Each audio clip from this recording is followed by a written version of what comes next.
nice break there. Walk around and try to give you a little longer since we're going to finish up here. If you have any electronic devices, if you can turn those over and put them on vibrate or off for me. Did everyone get their stuff? Is there anyone that has anything down in the jury room? I don't see any hands. Anything down in the jury room, like a lunchbox or anything that you put in the refrigerator? No? Okay, we can close the jury room. Was everybody able to follow my instructions? No tweeting, texting, blogging, or talking about it? Yes? Yes. Excellent.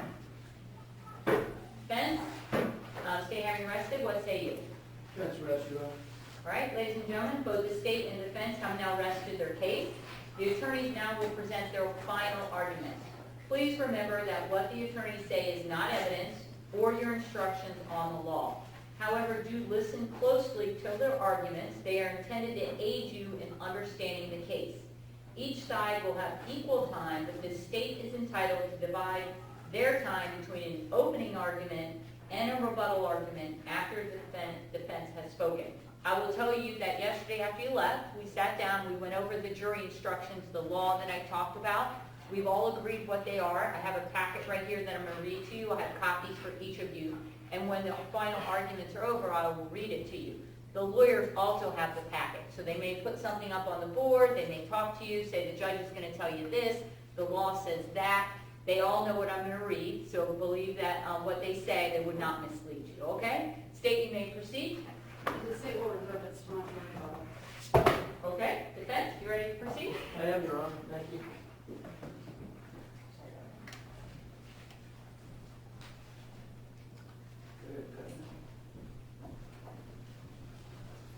Good afternoon, ladies and gentlemen. I think we said yesterday we were going to keep this relatively short. I think for trials, this is relatively short. So you're going to be going home today, assuming that you're not here all night with your verdict deliberations, which I can't imagine you are. You're going to see in a minute what I'm going to do is I'm going to put a few things up on the screen. I took a look at them. Of course, I did this on my computer, and I can read everything great on my computer. You're going to see a lot of it that you can read. You're going to see me walk over here, however, because there's going to be 3 or 4 slides of actual evidence that did not blow up as well as that. So my suggestion is it is not rude not to look at me. I almost rather, if I'm showing you something, go ahead and take a look, read it. You're welcome to look at me, but don't think you have to when we're talking about that aspect. I want to start. Mr. Fleming, would it help you if I turn down the lights a little so you can see it a little better? Could you try that, Judge? Yeah. Debbie, can you know which one's in the area? It'll just give you all a little bit less light over top so you'll see the board a little easier. There you go. Perfect. All right. Thank you.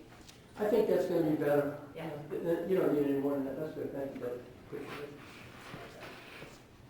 All right, ladies and gentlemen, the judge is going to give you jury instructions. Although I am going to talk about, I'm going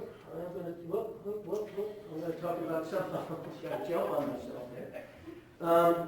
I'd like to read you the very last sentence that the judge is going to say, with the exception that you may now leave to deliberate your verdict. But as far as the jury instructions promulgated by the Supreme Court of our state, this is the last sentence she reads to you. She says, for 2 centuries we have lived by a constitution and by the law. No juror has a right to violate rules that we all share. Now, I'm not suggesting that you would violate any rule, but that's the last thing that they want you to think about before you go back to deliberate. And I think the reason that the Supreme Court has told us that is that we have to have some semblance of uniformity in law. Sometimes we have somebody on trial that is unsavory, that we don't like, or that we like. And all of a sudden we decide verdicts based on things other than the facts and the evidence. As I indicated to you before, the judge is the judge of the law. She's going to tell you what the law is. We're going to talk a little bit about that. You are the judge of the facts. You are the judges that make the determination as to exactly what was said and what relevance you give to what was said. Sometimes you might say, I understand they said it, but I don't believe that. They said they were being harassed, but I don't think there was enough. I wouldn't be harassed by somebody doing such and such. That's your job. Okay? So what I would like to do is to go through some of the rudiments of these rules And as I said yesterday, and it wasn't that long ago, that these rules that I'm going to throw up throughout the United States of America, every single state we have these constitutional and statutory rights. And I think you've all heard the term reasonable doubt. You ought to read. That's throughout our entire nation. So let's go ahead and start with this one. The burden of proof is on the state. And we talked about this yesterday. This might have more relevance if this was a long trial, but you kind of remember what we talked about, and I called on each one of you. Let's read it together. The Constitution requires the state to prove its accusations against the defendant. It is not necessary for the defendant to disprove anything, nor is the defendant required to prove his innocence. It is up to the state to prove the defendant's guilt by evidence. Now, you heard me stand up just a minute ago and say we rest. Mr. Bassett had made a decision not to testify in this case. Okay, that's his decision. Okay? The judge is going to tell you not to take that into account. And the Constitution says the same thing. Let's look at the next one. It says the Constitution.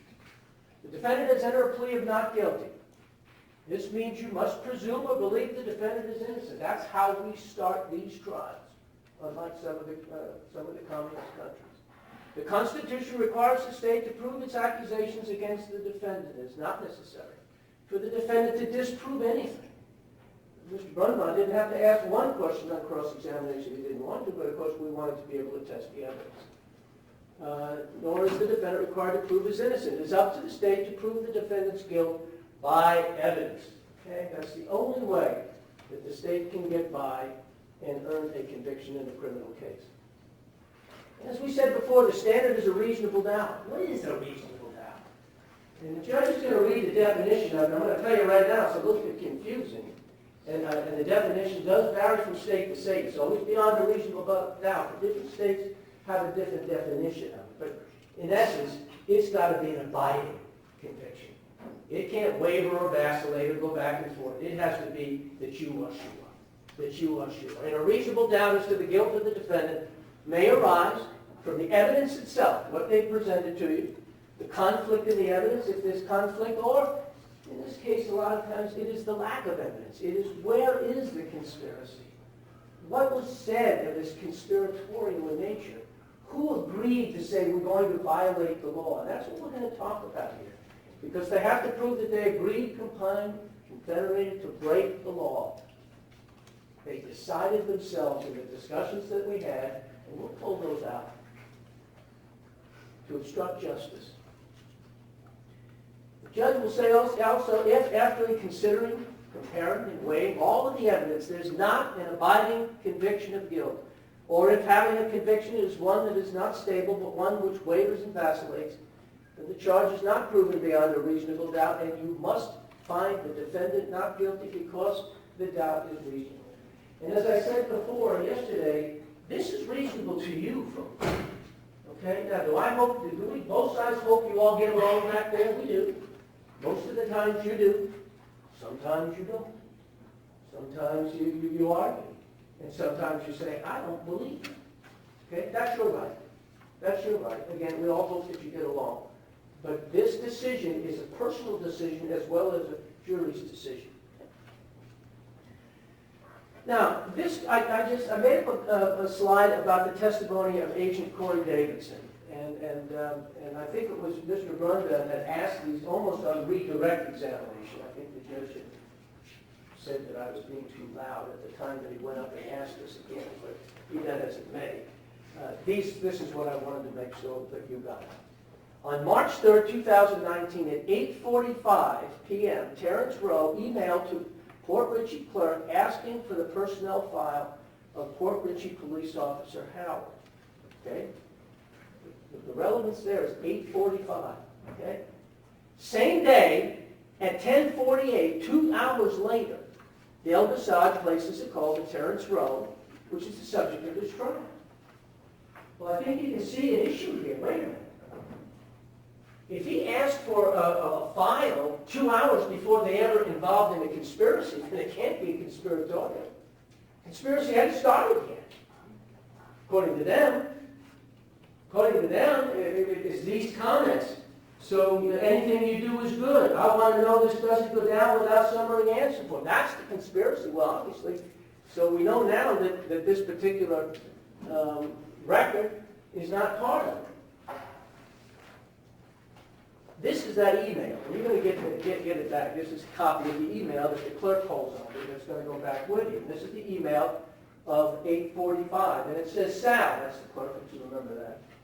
I would like to see the personnel file for Officer Howard. I had someone ask me about his firing and rehiring. Counsel was never briefed on how this went down. I think it went to arbitration or something. Thanks, Terry. Not an agreement that can violate the law. This has nothing to do with a conspiracy. Somebody had asked about it. They're going to say that it was Mr. Massett, even if it was. Maybe not. Maybe it is. Doesn't say. But it's not part of the conspiracy. Okay. Now, this is where I'm going to have to leave you a little bit and walk up, because I'm going to have to read this. I know that Ms. Miller cannot read this. So this is count one. This is what they have to prove. These are the elements. This is the meat of it. This is what you have to decide beyond and to the exclusion of a reasonable doubt. And this, by the way, goes back to you. Go back with you. You don't need to take any notes of this. But let me read it to you. Count one is conspiracy to commit obstruction of justice. To prove the crime of conspiracy to commit obstruction of justice as charged, the state must prove the following two elements beyond a reasonable doubt. They have to prove two elements. Number one, the intent of Dale Glenn Massett was that the offense of obstruction of justice was be committed. His intent when he talked to him was that Roe go out and obstruct justice. That's what you have to decide beyond all reasonable doubt. That's number one.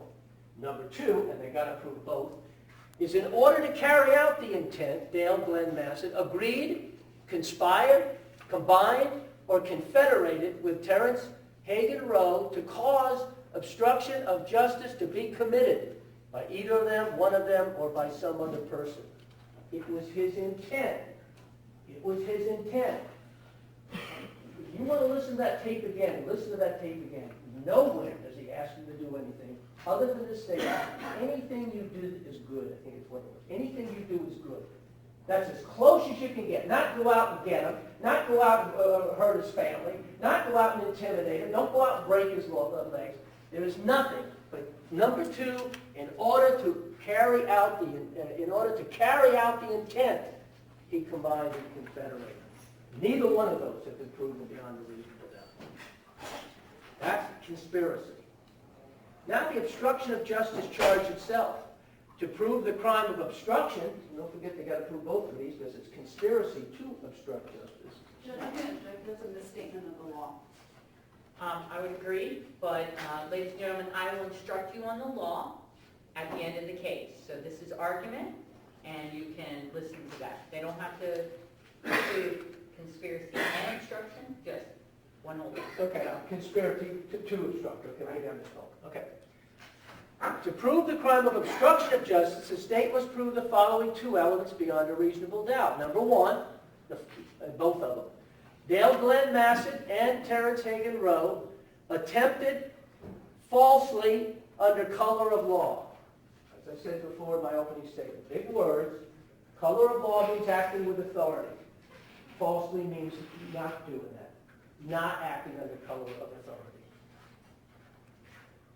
In any way to influence, intimidate, harass, retaliate against, or hinder a public office or employee involving the discharge of his or her official duties. The attempt to influence, intimidate, harass, retaliate against, or hinder was done by means of, but not limited to, threats of actual physical abuse or harassment, or through the use of simulated legal process. Simulated legal process will be defined. It really has nothing to do with the trial. It's if you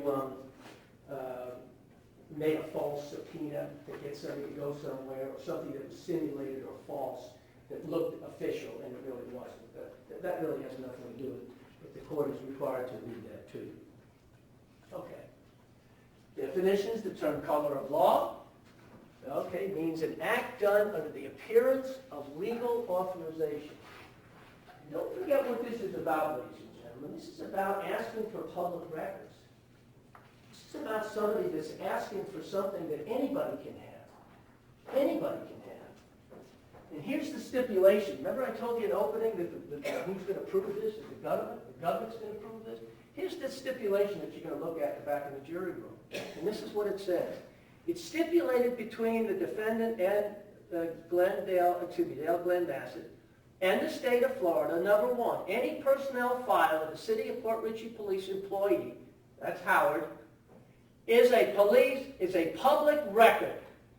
And this is a statute that's called the public record statute, is a public record pursuant to section 119, subject to redaction. Okay? Take it out as a social security number before they give it to public. The 36-page arbitration opinion that they asked to take a look at. The transcripts they asked to take a look at. The government realized and had to stipulate they are public records. You can't fight that. By law, anybody can look at it.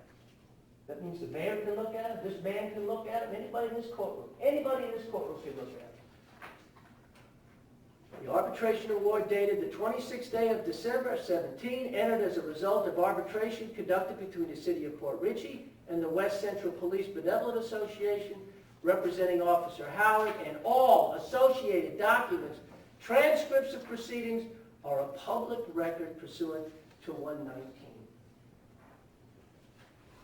And yet they're saying they obstructed justice by making a request for something they're entitled to.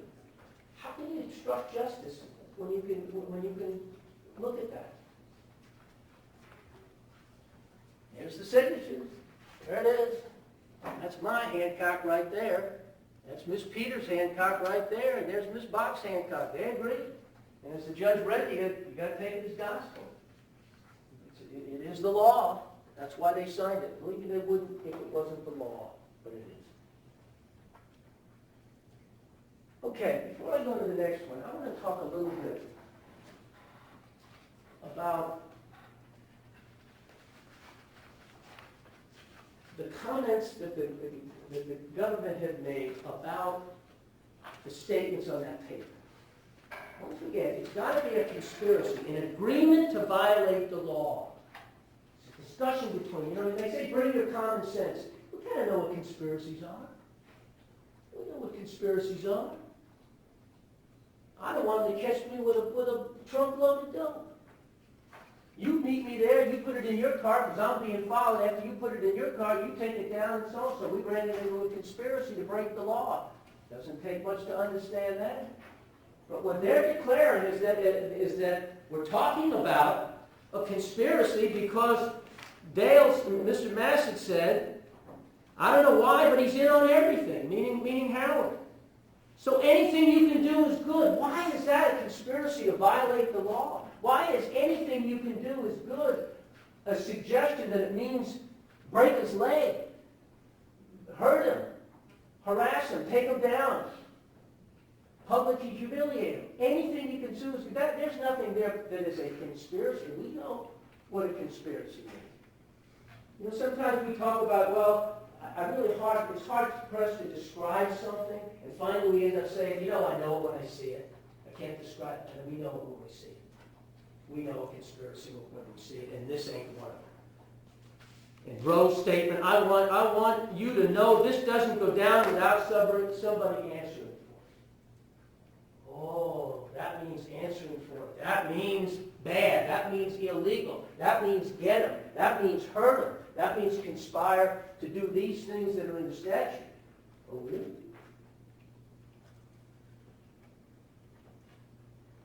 What about the parents that have a 10-year-old daughter?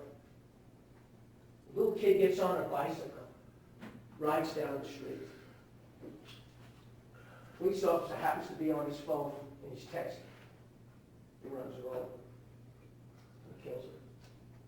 By mistake, by accident.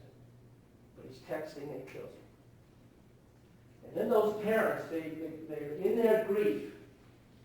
The father and the mother talk about investigating that officer, finding out what his record looks like, find out if it's ever been caught or disciplined for texting, find out what his driving record looks like. And they want to do that because of what happened to their daughter. And after they talk about it, the wife says, so anything you can do is good, to her husband. And the husband looks back at his wife and says, I want you to know this doesn't go down without somebody answering. And what they then do is they go out and they conduct this investigation. They look into his records. They pull public records. They look into his jacket. They do all these things that Mr. Bassett has done and requested that I would do, and I would have done, and I'm entitled to do. That doesn't mean that there's a conspiracy on the part of this mother and father that wants to look into something, that when they think they're being wrong, as he thought he's being wrong, something is wrong here, he's saying.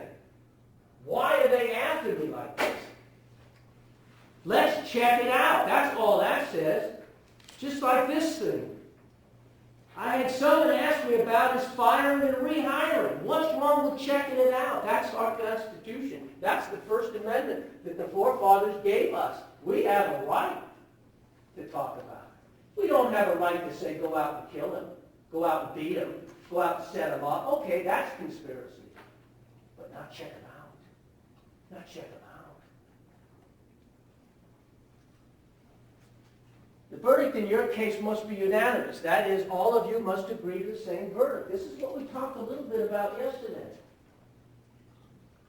And like I said, we all hope that you do. We don't want to try this a second time, but I don't want anybody to compromise their verdict. And I think I went down every single one of you and got your assurance that that's going to be the case.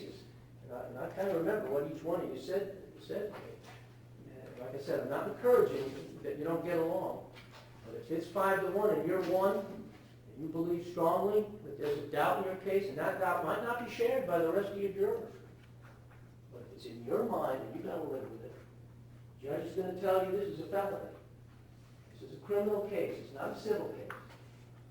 And you have the possibility of a deprivation of freedom. It's all things different than it is a civil case, which on appeal the appellate court can say, give back his property. Give back his money. Can't do that. That's why the burden is so high. That's why you have to decide that these elements, all of these elements are found in conspiracy, in construction of justice, obstruction of justice. This is what Dale Massett said when he finished. And remember yesterday I told you I was going to talk to you a little bit about why we're here. This is what he said in the tape, just before it was turned off. He said, there's something bigger in this than me, and I don't know what it is. And I think a fair interpretation of that is, why is this happening? Why did they charge me? Why are they looking into me so strongly? There's something bigger, and I don't know what it is. You know what it is. You know what it is. I know you do. It's as simple as his agenda. It starts and stops in a little town of 2,400 people. People who don't want to lose their job, and I don't blame them. Maybe they'll be subsumed in the sheriff's department. They lose their particular Port Richey Police Department. The sheriff picks them up. Maybe, maybe not. But he found a way to save the taxpayers $1.3 million, which is what he said on the tape. And in saving that money, people get the same type of representation, the same type of protection by the sheriff's office, and people get to take that mud out of the backyard and the dredging can be done. So everybody benefits. A small community benefits. That was his agenda. Maybe it wasn't shared by Lupo. Lupo particularly wasn't crazy about it. That's fine. He was the mayor. And that's what he wanted to do. And folks, there were people who didn't want that to happen. They did not want that to happen. Convicted of a felony, he ain't never going to be able to run for public office. That's the law. And that's what they want you to do. That's exactly what they want you to do, because there's no evidence here. There's no conspiracy. There's no obstruction of justice. These are the words that they hand-picked out here. Don't cut it. And they never will. So I tell you, there was an old expression done by an old lawyer that was practicing at the turn of the last century named Clarence Darrow. And Darrow said, in a society made up of people who are not perfect, crime is to be expected. But the greatest crime of them all, when never to be expected or ever tolerated, is a failure of justice. Ladies and gentlemen of the jury, there's more than a reasonable doubt in this case. There is factual innocence. And the reason why this man is charged should not go forward. And the government, and you should not be asked to do the government's bidding in this case. I ask each one of you, earnestly, to find Dale Nassif not guilty. Thank you.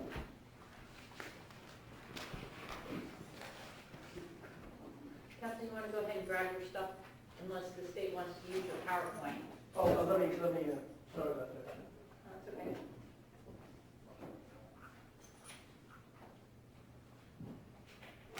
All right, state, you ready to finish up? Yes, Your Honor. All right, you may proceed. Thank you, Your Honor.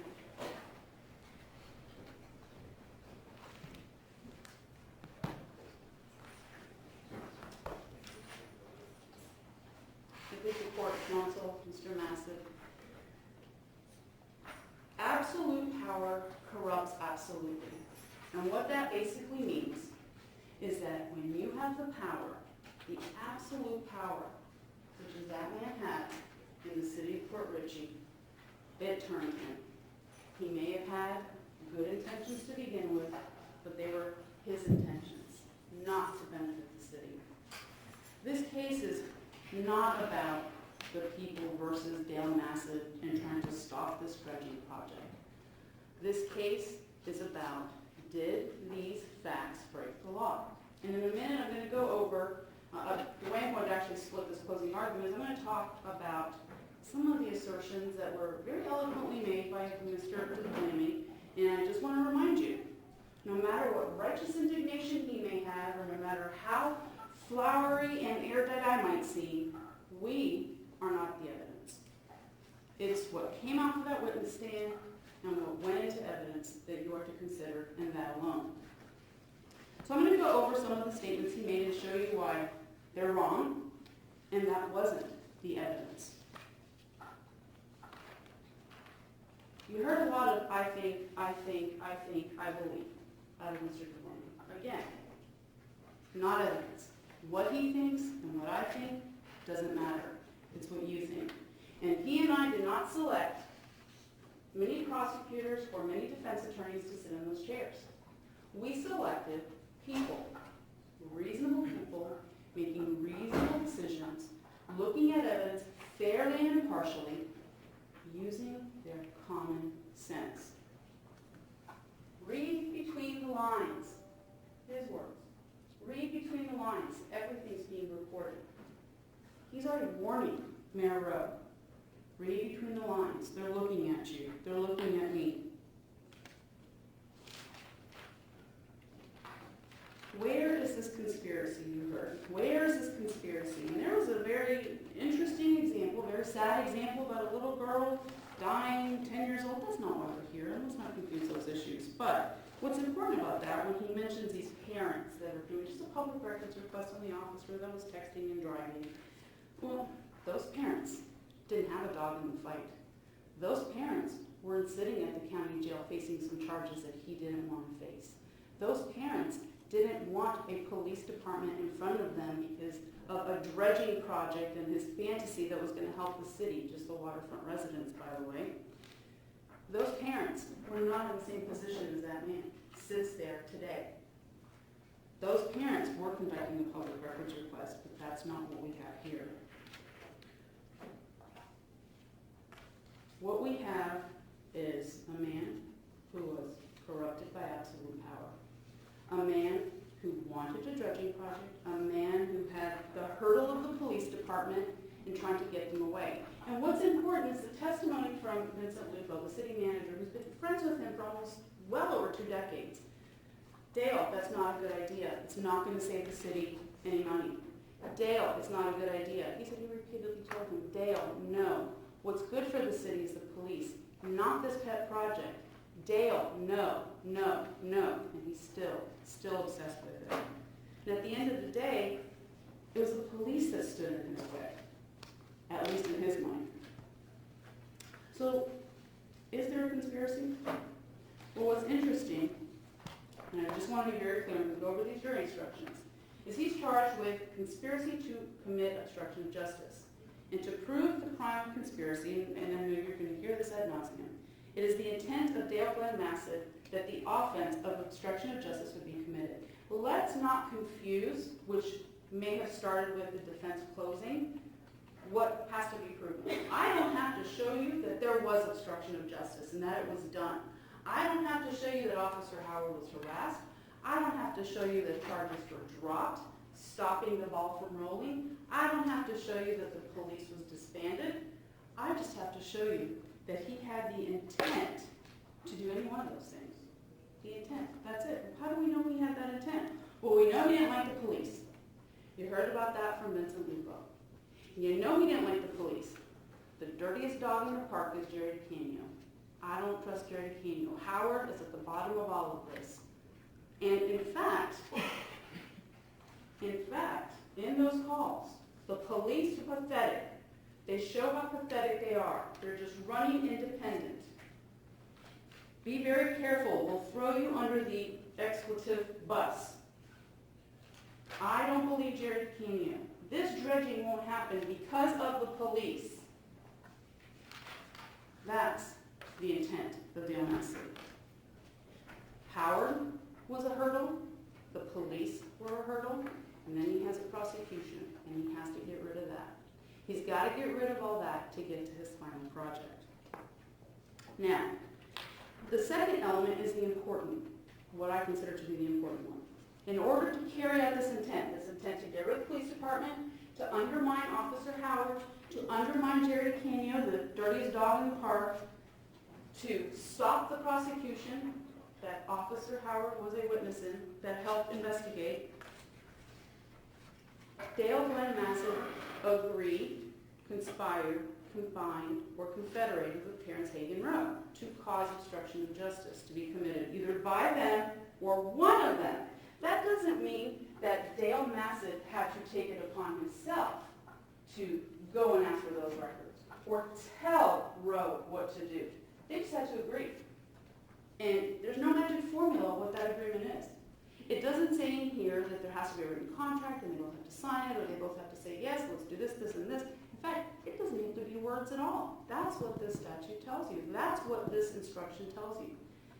It is not necessary that the agreement, which is what we have here, be expressed in any particular words or that words even pass between the conspirators. And it is not necessary that Dale Glenn Massett do any act in furtherance of the offense. Now, when Mr. DeBlaming was up here and he talked about the obstruction of justice charge, just so you are aware, the reason that is defined for you, not that I have to prove that there was obstruction of justice. Let's be very, very clear about that. I just have to prove that they agreed to go down that road. Not that it was done, but to go down that road. That's all I have to show. Let's not make this any more complicated than it really is. They just have to have an agreement. And the reason it's defined in here is because if you're sitting back there and you're like, okay, well, I have an agreement, but I don't know what obstruction of justice really means. That's what it says. This is what the law says obstruction of justice means. So if you believe that there was an agreement for them in some way to start the ball rolling, to either stop the prosecution, to embarrass and harass Officer Howard, who's at the bottom of all of this, to get rid of the Port Richey Police Department because of his own personal beliefs about dredging, that's obstruction of justice. That's a conspiracy. Again, common sense, reasonable people making reasonable decisions based on the evidence. His words are conspiracy. Again, we don't show words, but they are conspiracy. Because it wasn't just like anything you can do, whatever, move on, next topic. No. In fact, he's leading up to it because he's talking about, and again, he's not the mayor at this time. The governor told him in an executive order, you better stop city business. You are hereby suspended. He can't be doing this. But yet, he's trying to direct the mayor, Mayor Rowe. So he's on the phone, and he's talking about the dredging project, and you can tell from the tone of his voice how much anger he's getting. You know, Jerry Canio is the dirtiest dog in the park. And that Officer Howard, he was hired legally, fired illegally. No, man, hired illegally, fired legally, and rehired illegally. And we're going to get into that in a minute. Because what did you hear from Officer Howard? He was forthright when he applied for all of his jobs, that he told that chief at the time when he was hired, I have an arrest. And again, they knew about this. Massive knew about this. Rowe knew about this. So we know he was hired legally. Fired illegally. Well, why did you hear there was a firing? You heard it from both Lupo and you heard it from Kenny Howard. Because of rumors and innuendos and suppositions. And when that was proven to be a complete and utter falsehood on behalf of the city, not only did they have to bring back Kenny Howard, not only did they have to give him his job back, they had to give him money back pay, plus any increases in the salary that he would have been legally entitled to. And it doesn't just end there. This is how wrong they were about Kenny Howard. His file has to stay clean in reference to that conduct. He knew it. And how do we know he knew it? We heard Lupo tell you, I advised the council. I told the council what was going on and what the arbiter had ordered. And there was a motion made. Who made that motion? Terrence Rowe. They both knew that Officer Howard was clean. Think of it as like a dog with a bone. Rowe starts, orders some records, doesn't get it. He's talking to Massett. They agree. This doesn't go down without someone answering for it. Anything you could do is good. There's the agreement. There's your agreement. No magic formula. Remember, we talked ad nauseum in jury selection about quality versus quantity. It doesn't have to be any specific magic formula of words, no words at all. It's just what convinces you that there was an agreement. He's in on everything. I'm on it, is what Rowe says. I'm on it. Obviously, showing Massett, he's going to take care of it. Okay. Okay is what he says. Anything you can do is good. That's the agreement. And then within minutes, someone has to answer for it, even referencing the Godfather. How is that a public records request? How is that legitimate city business? How is that the right of every citizen to get a record? Referencing the Godfather, someone's answering for it, I'm on it, this is a serious deal, I'm angry, I'm on top of it, I am very happy in here. Those were all the words on that call. That is definitely a conspiracy.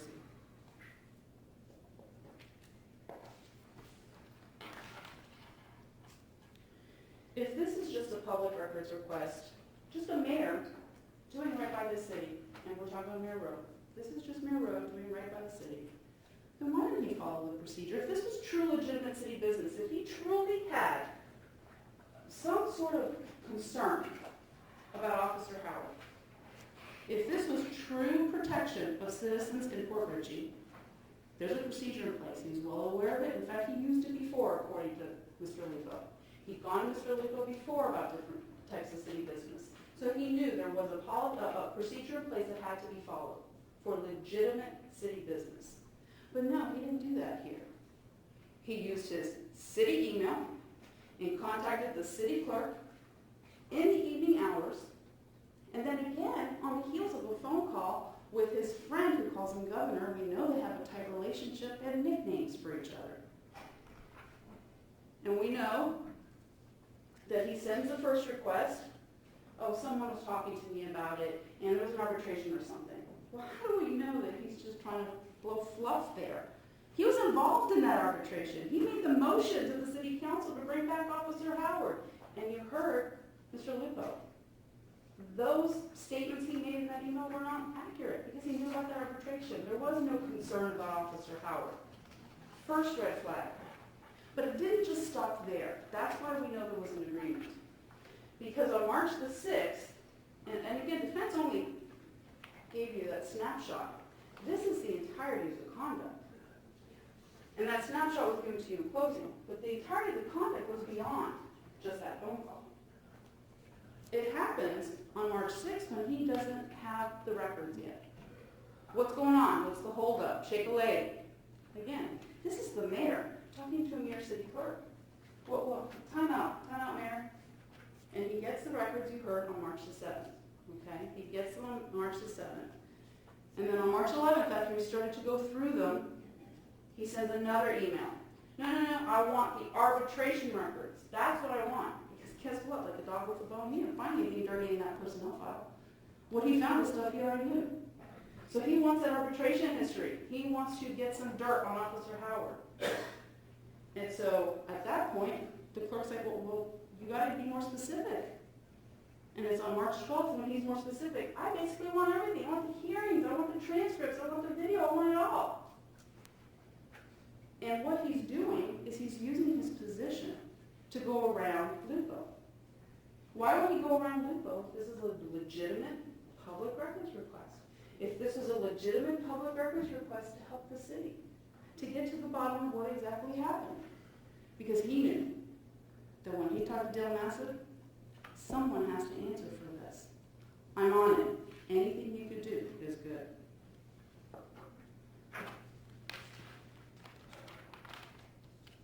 They ended by saying there's no evidence of a conspiracy and no obstruction. Well, I submit to you that's the complete opposite. The conspiracy started on that phone call.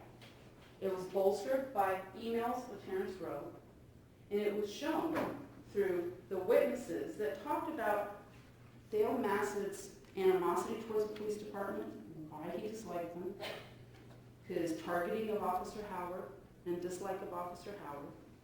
He knew he was sitting in jail. You heard those words on that call.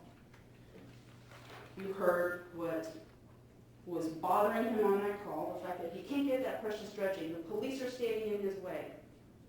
And color of law, as was described to you, is just basically acting with the appearance of authority. What more authority could a man have than a city email as the mayor, couching it as this is city business? Well, if it's city business, Lupo would have known about it. Lucari wouldn't have to be the person to tell him. It would have been Rowe that would have had to tell him. Public officer employee means a person elected or appointed to a local, state, or federal office. Basically, this means it could be Officer Howard, could be the city of Port Richey Police Department, or it could be the state of Florida that is prosecuting Mr. Massett that you heard about. That's what that means. That they are conspiring to engage in conduct that ultimately will affect a public officer employee, either by harassment. What more harassment does a police officer face than, hey, I want your personnel file? That's never happened to him. I want to find dirt, and when I didn't find it the first time, I want to keep digging so I can find it some more. Either harassment or stopping the ball from rolling, the prosecution against him, or pushing the Port Richey police out of the way so that he can get his personal goals accomplished. The other crime in these charges is unlawful use of a two-way communication device. And what that basically means is if you find that he has conspired to obstruct justice, then you move on to count 2. You don't go to count 2 first and then move on to count 1. It basically means that he used a two-way communication device to commit the crime of conspiracy to obstruct justice. Well, of course, we know that. You heard the call. There's absolutely no doubt. Check, check. We've proved that one beyond a reasonable doubt. There's some other instructions that are also very important that I want to draw your attention to. One of those is rules for deliberation. You must follow the law as it's set out in these instructions. Well, that's what it is. This is the law. It's conspiracy. You have to follow that definition. You can't say, well, I'm going to give them a pass because you know what? They caught it way early and Officer Howard was not ultimately to arrest.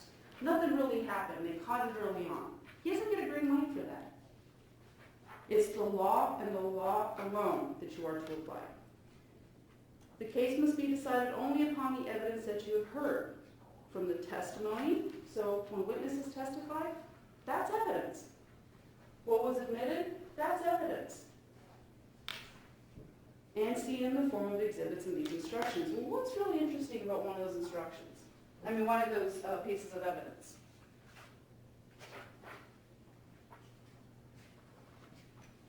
March 1st, 2019, in the admitted letter, Dale Massett, Terrence Rowe. Remember, all is recorded, so sometimes read between the lines. That's evidence.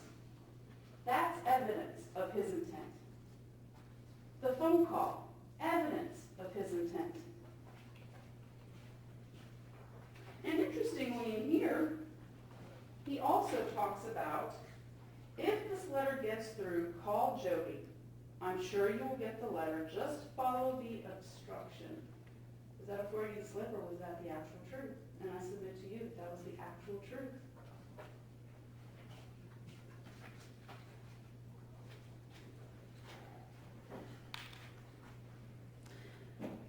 The other rule for deliberation is this case must not be decided for or against anyone because you feel sorry for anyone or are angry at anyone. Well, that's suffice it to say, it's pretty self-explanatory. You can't let your emotions play into this verdict. That's what that basically says. Because again, common sense decisions, looking at evidence fairly and impartially. That's all we are asking for. Common sense decisions. The lawyers are not on trial. Your feelings about them should not influence your decision in this case. Again, it's not about us. What we're telling you is in evidence. It's what came out of that stand and was admitted into evidence that you have to look into it alone. Whether you like him better than me or me better than him, that doesn't matter.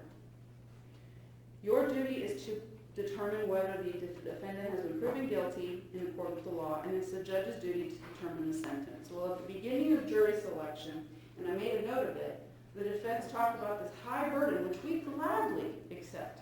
That's our job, to prove this case to you. But the defense mentioned that it's higher than even taking kids away from families because of people's liberty at stake. Well, again, that's not something you can consider. Because guess what?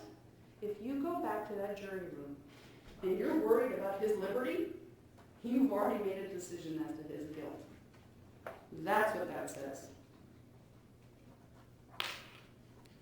And whatever your verdict is, it must be unanimous. Just like Mr. DeBlamey mentioned, and I mentioned in jury selection, hold to your guns. If you believe one way, it's hold to your guns.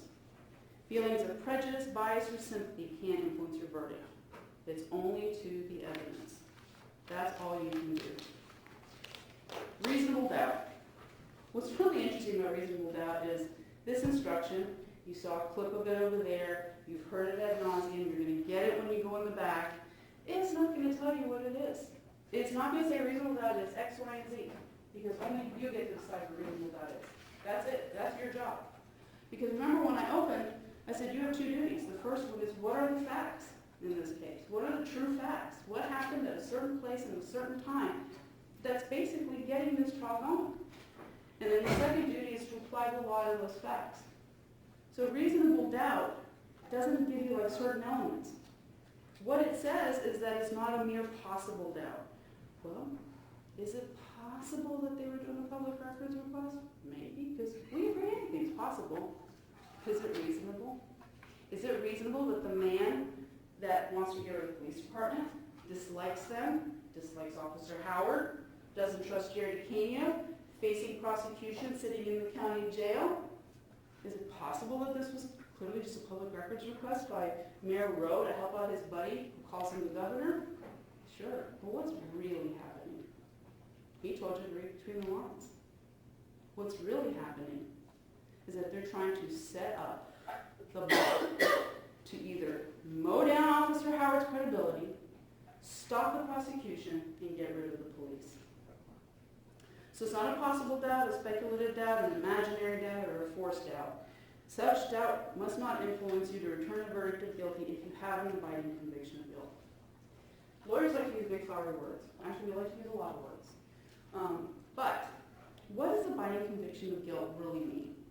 Well, abiding simply means firm, and conviction simply means convinced.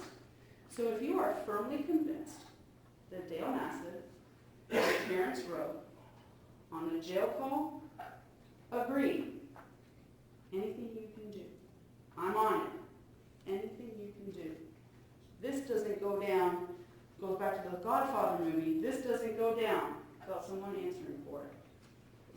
If you're firmly convinced they agreed to attempt to obstruct justice, either by harassing Officer Howard at some point, once they had all the ammo in their arsenal, or to stop the prosecution by undermining the credibility of Officer Howard, or by removing the City of Port Richey Police Department so they can get their precious dredging project funded, which they've been told over and over again was not possible financially. If you will firmly convinced that that's what they were doing, then he's guilty. And we're confident that when you do that, when you apply the law to those facts, that there is no other verdict that can be returned, but a verdict that is supported by those facts and demanded by the law, and that that verdict is guilty as charged. Thank you.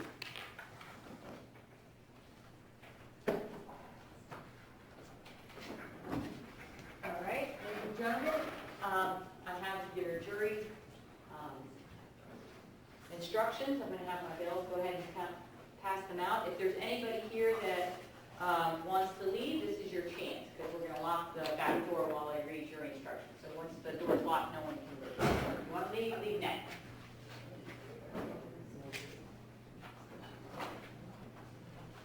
You're more than welcome to stay, but I'm just saying you can't get up and leave once I start reading.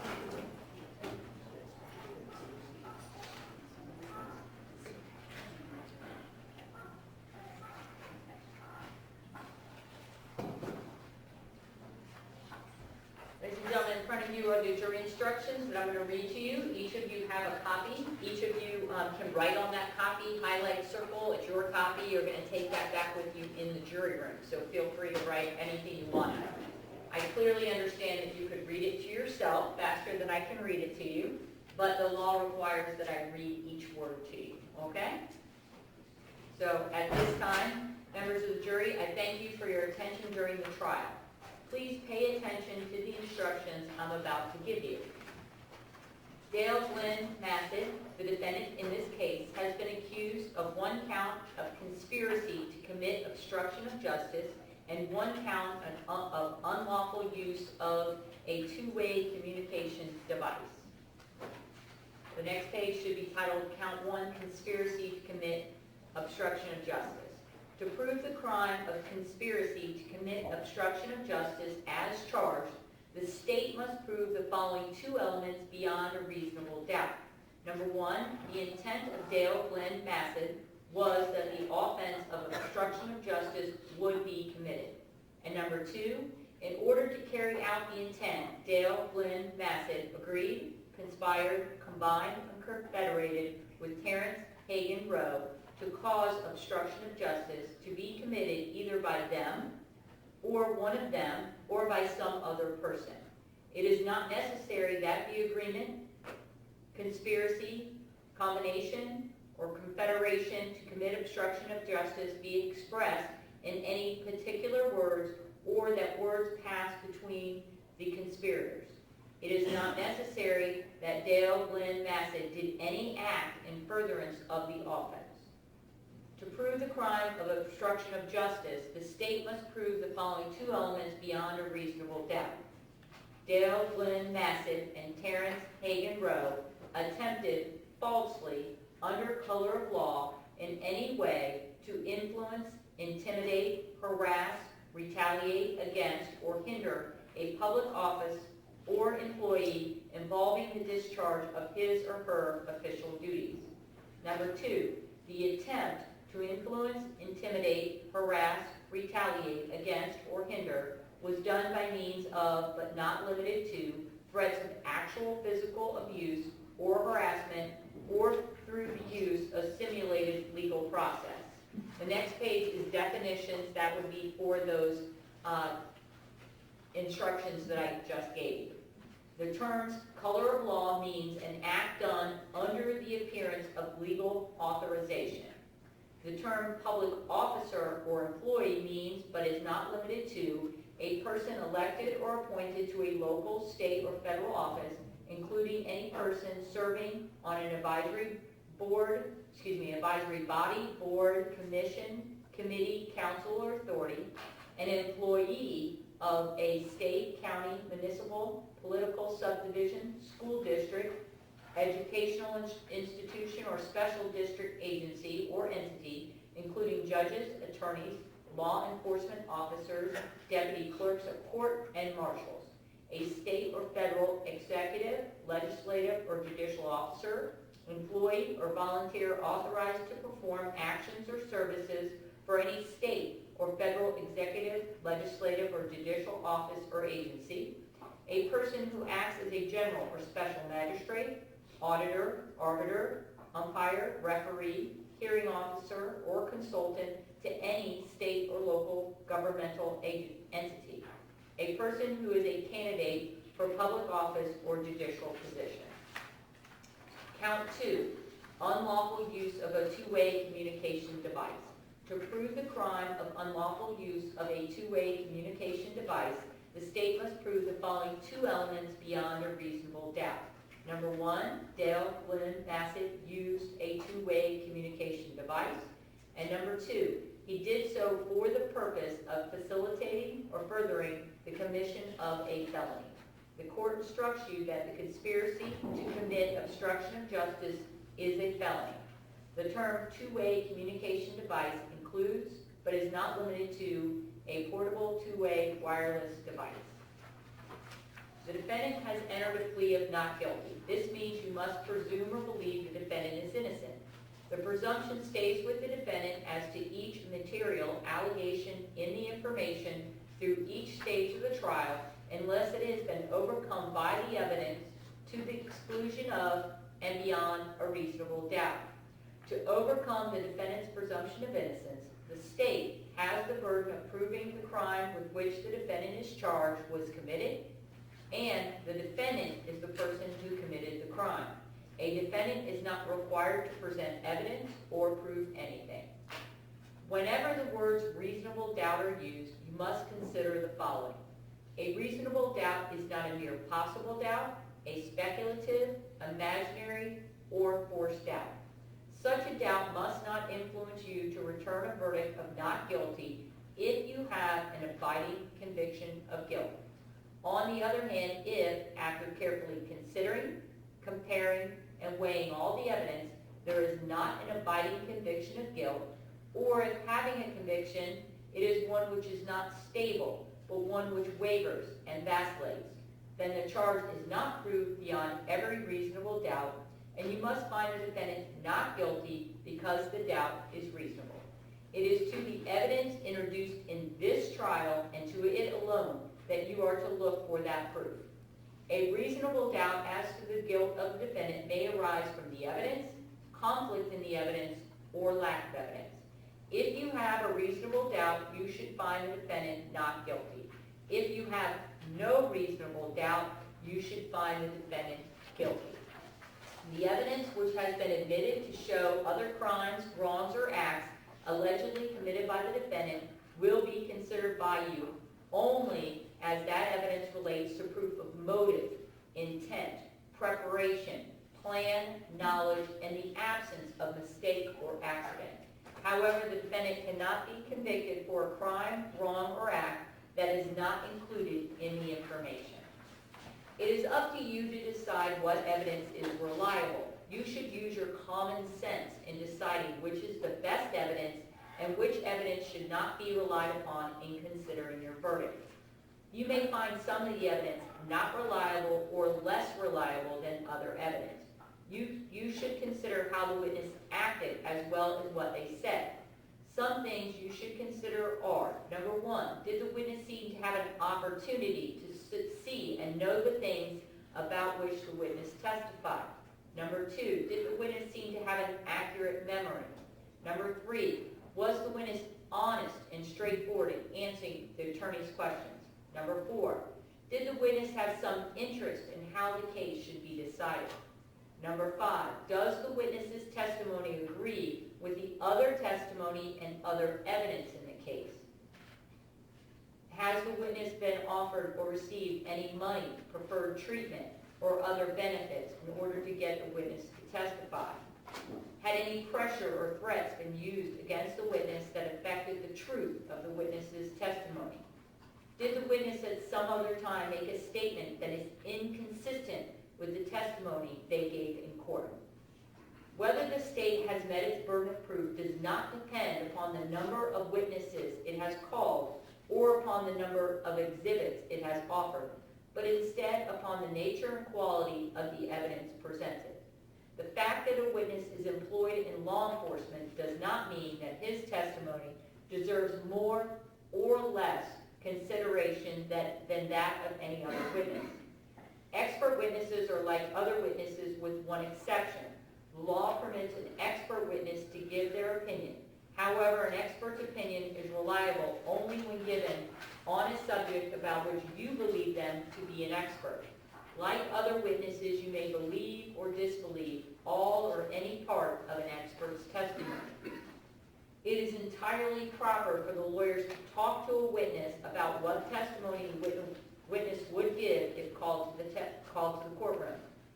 The witness should not be discredited by talking to a lawyer about their testimony. You may rely upon your own conclusion about the credibility of any witness. A juror may believe or disbelieve all or any part of the evidence or the testimony of any witness.